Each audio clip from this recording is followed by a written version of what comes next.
ये बच्चों का एक अजीब झुंड है। वो हाथों से आग लगा सकते हैं, मुंह से मधुमक्खियां निकाल सकते हैं, गर्दन के पीछे से चावल खा सकते हैं, उड़ने के लिए पंख बहुत हल्के हैं। ना दिखने वाला लड़का हर जगह घूम रहा है और जुड़वा बच्चे पत्थर में बदल गए। ये मिसेस पेरेग्रिन का जादुई बिला है। अभी तो कहानी शुरू हुई है। जैक अपने दादा से मिलने गए जो अकेले रहते हैं। दादाजी के साथ जंगल में दुर्घटना हो गई थी जिसे कोई देख नहीं पाया। दादाजी के जाने से पहले उन्होंने जैक को छोटे आइलैंड को ढूंढने के लिए कहा। किताब के नोट्स के अनुसार जैक छोटे द्वीप पर गया, लेकिन ये जगह खंडहर में बदल गई। आइलैंड के निवासियों से उसे पता चला ये विला 1943 में हवाई हमले में नष्ट हो गया था। कोई भी जिंदा नहीं बचा। जैक को संदेह हुआ, अगर हवेली में सभी लोग मर गए फिर 2 साल पहले वो किसका पत्र था। जैक अकेले खंडहर जैसी हवेली में चला गया। अचानक एक सफेद शर्ट वाली लड़की दिखाई दी।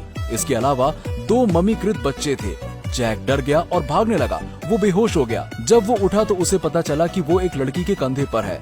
उसने इन अजीब लोगों को अपने आंखों के सामने देखा, अपने दादा की कहानियों की तरह जिसमें बच्चों के पास महाशक्ति होती थी।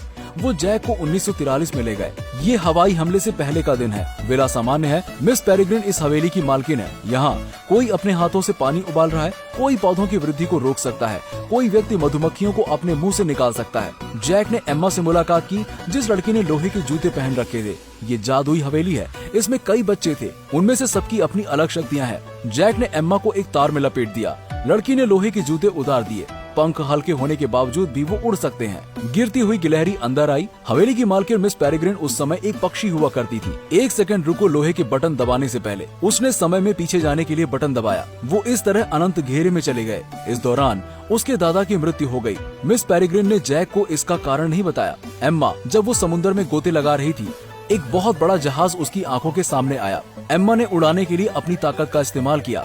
समंदर का पानी तुरंत भर गया। पुराने बॉक्स में कुछ तस्वीरें मिली जो सभी डरावनी थी। एम्मा मिस पेरेग्रिन के साथ जैक को ढूंढती है। हर दिन कुछ पारदर्शी राक्षस दिखाई देते हैं। अब मिस पेरेग्रिन उन्हें खत्म करने के लिए तैयार है। जैक को अंत में पता चलता है कि उसे अपने दादा की महाशक्तियां विरासत में मिली हैं। वो अदृश्य राक्षसों को देख सकता था। मिस पेरेग्रिन ने जैक को मामले की सच्चाई बताने का फैसला किया। कई सालों पहले ऐसे लोगों का एक समूह था जिन्हें अमरता के लिए अनुवांशिकी रूप से संशोधित किया गया था। वो पक्षियों को परियोजना में वापस लाना चाहते थे, लेकिन विफल रहे। सभी लोग फिर किसी और रूप में बदल गए। पारदर्शी शरीर, बहुत बदसूरत। सुपर पावर के साथ इंसानी रूप में जिंदा रहने के लिए उन्होंने आंखों की रोशनी खानी शुरू कर दी। मिस पेरेग्रिन ने समय चक्र का आविष्कार किया, बच्चों की सुरक्षा के साथ समय की सुरक्षा के लिए। म्यूटेंट ने जैक के दादा को मार डाला, मिस पेरेग्रिन का स्थान पाने के लिए। अमरता की एक लड़ाई फिर से शुरू हुई। जैक अब वास्तविकता में वापस आ गया। म्यूटेंट जैक का पीछा कर रहे थे और जैक का पीछा करते करते ही वो समय चक्र में अंदर आ गए। असहाय मिस पेरेग्रिन एक समय पक्षी में बदल गई जो पिंजरे में है। म्यूटेंट के खतरे से मिस पेरेग्रिन एक पिंजरे में उड़ने वाले समय पक्षी में बदल गयी। उन्होंने सभी बच्चों को सुपर पावर के कमरे में बंद कर दिया। अब अदृश्य राक्षसों को सिर्फ जैक देख सकता था। समय चक्र खत्म हुआ। उन्होंने मिस पेरेग्रिन को बचाने का फैसला किया। एम्मा ने हवा उड़ा दी जिससे नाव डूब गई। समुद्र में नाव अब डूब गई है। वो अब 2016 के समय चक्र में पहुंच गए। एम्मा ने अदृश्य राक्षस को फुसला लिया था। अन्य लोगों ने स्नोबॉल और रंग का उपयोग किया ताकि वो दिखाई दें।